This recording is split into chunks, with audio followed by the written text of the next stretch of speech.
이 세상에는 참 많은 대환란이 있습니다. 정말로 큰 재앙들, 우리가 평소에는 정말로 생각하지 못한 그런 일들, 일상과는 완전히 다른 그런 사건, 사고들이 많이 일어납니다. 물론 이게 매일 일어나는 것은 아니에요. 그래서 당연히 우리 일상에서는 그런 일이 일어나지 않을 것이라고 생각하고 그렇게 가정하고 살아가지만 또 일상을 살아가다 보면 우리가 살아가다 보면 그런 일들이 쾅 하고 터지는 경우가 있습니다. 예를 들어 폼페이 같은 데서 화산이 터져서 그 도시가 완전히 잿더미로 변한 일도 있었고 또 엄청난 규모의 전쟁들도 있었죠. 물론 전쟁은 항상 있었지만 2차 세계대전 같은 어마어마한 규모의 전쟁은 또 다른 이야기죠. 어딜 가나 피할 곳 없이 정말로 전 세계가 전쟁이 일어난 것처럼 그런 느낌일 정도로 너무나 큰 규모의 전쟁이었고 전쟁이 그 정도 규모가 되면 너무나 많은 사람들이 목숨을 잃을 뿐더러 정말로 이게 어떠한 환란 같은 느낌이 들 정도입니다. 그래서 엄청난 사상자들이 발생할 수밖에 없고 많은 파괴들이 일어날 수밖에 없는 게 그러한 대환란의 시간입니다. 그런데 신기하게도 그 대환란이 일어난다고 해서 모든 것이 망하고 모든 것이 없어지는 것은 아닙니다. 그 대환란 가운데서도 사람들이 살아남기도 합니다. 살아남는 사람들이 꼭 있습니다. 그래서 아무리 대환란이 심각하고 규모가 커도 그런 대환란 가운데서도 살아남고 목숨을 이어가고 또 나라와 마을의 정체성을 이어서 살아가는 그런 사람들이 꼭 있습니다. 그런데 이제 이런 대환란의 모습이 성경에도 나타납니다.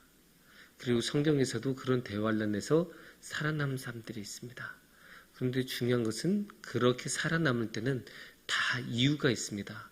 근데 허투루 우연하게 살아남는 경우 거의 없습니다. 거의 웬만하면 살아남는 이유가 있습니다. 대표적으로 노아가 있지 않습니까? 노아는 어떤 환란을 겪었습니까? 홍수라는 어마어마한 환란을 겪었죠. 그래서 모든 사람들이 물속에 수정되는 끔찍한 그런 대환란이었습니다. 그런데 노아와 노아의 일가족은 어떻게 살아남았죠? 방주를 만들어서 살아남았다. 이건 굉장히 기술적인 이야기고 신앙적으로 이야기하지만 결국 하나님을 믿어서 살아남은 거죠. 왜냐하면 하나님께서 그 우상 숭배하고 타락한 사람들에게 벌을 내리실 때 하나님의 말씀을 믿고 산꼭대기에 방주를 만들었기 때문에 살아남을 수 있었죠. 그렇기 때문에 이제 노아는 확실히 믿었기 때문에 하나님의 말씀을 믿고 그렇게 행동했기 때문에 살아남을 수 있었다라고 말씀을 드릴 수 있습니다. 오늘의 말씀에서도 환란의 이야기가 나오고 살아남는 자들의 이야기가 나옵니다. 오늘 말씀의 환란이 굉장히 심각하게 나오는데 특히 11절과 12절을 보시면 이렇게 나옵니다. 주 여호와께서 이같이 이르시되 너는 손뼉을 치고 바로 구름에 말할지어다. 오라 이스라엘 족속이 모든 가증한 악을 행함으로 마침내 칼과 기근과 전염병에 망하되 먼 데 있는 자는 전염병에 죽고 가까운 데 있는 자는 칼에 엎드러지고 남아있어 애워싸인 자는 기근에 죽으리라. 이같이 내 진노를 그들에게 이른 줄. 그렇게 말씀하십니다. 그러니까 먼 데 있는 사람은 전염병, 가까운 데 있는 자는 칼, 그리고 남아있는 자들은 기근에 죽는다. 어디서 많이 본 이야기죠. 전염병, 칼, 그리고 이제 기근. 어제 우리가 나눴던 이야기에도 이런 식으로 3단계로 환란이 진행이 됐었고 또 요한계시록에도 이런 식으로 대환란을 표현하기도 했습니다. 그러니까 어마어마한 규모의 대환란이 이제 일어난 거예요. 이게 전염병이 되든 칼, 그러니까 전쟁 같은 걸로 사람이 목숨을 잃으든 아니면 기근으로 목숨을 잃든 간에 정말로 많은 사람들이 죽을 수밖에 없는 그런 규모의 대환란이 온다라고 말씀을 하고 있습니다. 근데 이게 어느 정도 심하냐? 5절 말씀을 보면 이스라엘 자손의 시체를 그 우상 앞에 두며 너희 해골을 너희 제단 사방에 드리라고 하십니다. 그러니까 그렇게 수많은 사람들이 자신의 목숨을 잃는데 그 목숨을 잃은 사람들이 장례도 제대로 받지 못할 정도로 어마어마한 규모의 환란이라는 뜻입니다. 장례도 제대로 받지 못하고 오히려 우상 앞에 또는 제단 앞에 그냥 그 시신을 가져다 버리고 그냥 해골을 그렇게 유기해버리는 그런 모습을 우리가 볼 수 있습니다. 그런 거를 보면 이게 정말로 너무나 큰 규모의 환란이었다는 것을 우리가 알 수 있습니다. 그런데 정말로 다행인 것은 다 그렇게 죽은 것은 아니란 것입니다. 오늘의 말씀에서도 살아남은 자들이 있고 오늘의 말씀에서도 그 환란을 피하는 사람들이 있습니다. 특히 8절에 말씀이 나오는데 그러나 너희가 여러 나라에 흩어질 때 내가 너희 중에서 칼을 피하여 이방인들 중에 살아남은 자가 있게 할지라. 여기 분명히 누가 있다고요? 살아남은 자가 있게 할지라. 하나님께서 살아남은 자를 따로 이렇게 두신다고 말씀하셨어요. 그러니까 여기서는 이 환란이 아무리 크고 심각해도 살아남은 자는 무조건 있다는 것이에요. 왜냐? 하나님이 따로 빼놓으셨기 때문입니다.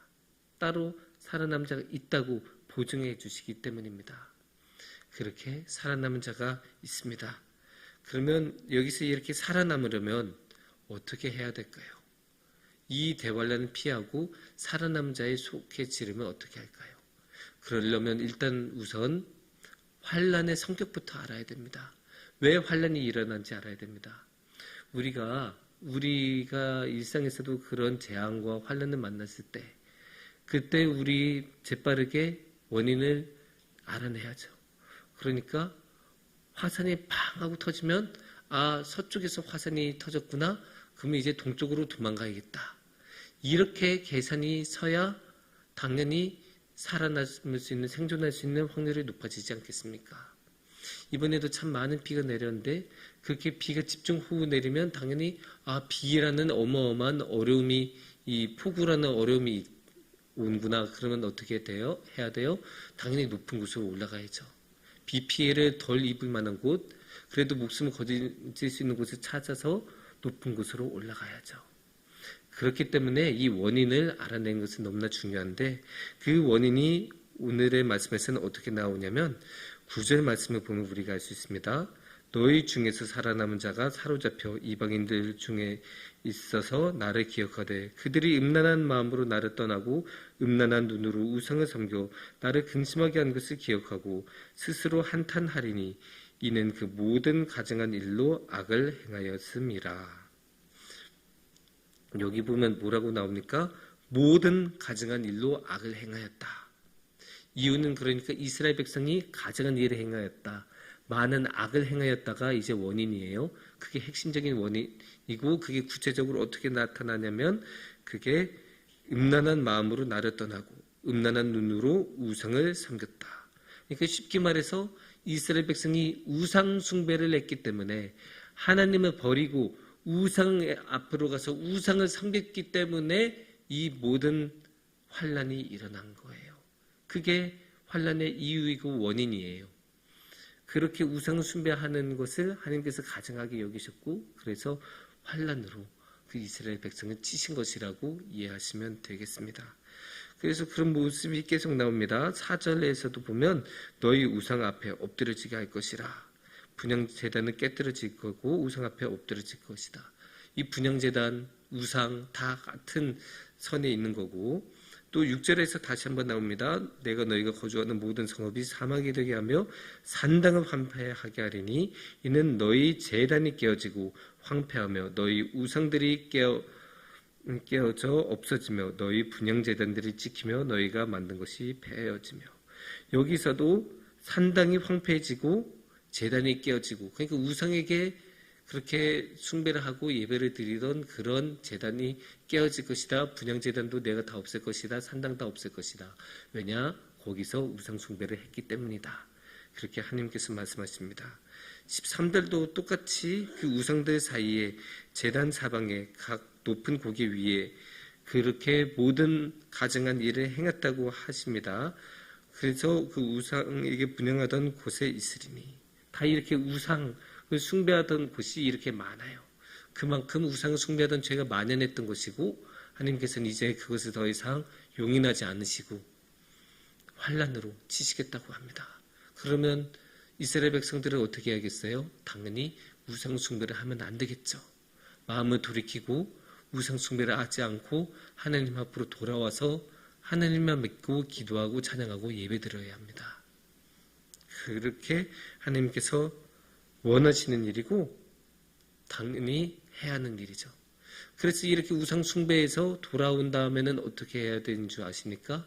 구체적으로 말하자면 하나님께서 하나님인 줄 알아야 합니다. 그게 여러 번 반복돼서 강조가 되는데 7절도 보면 내가 여호와인 줄을 너희가 알게 함이라 라고 말씀하십니다.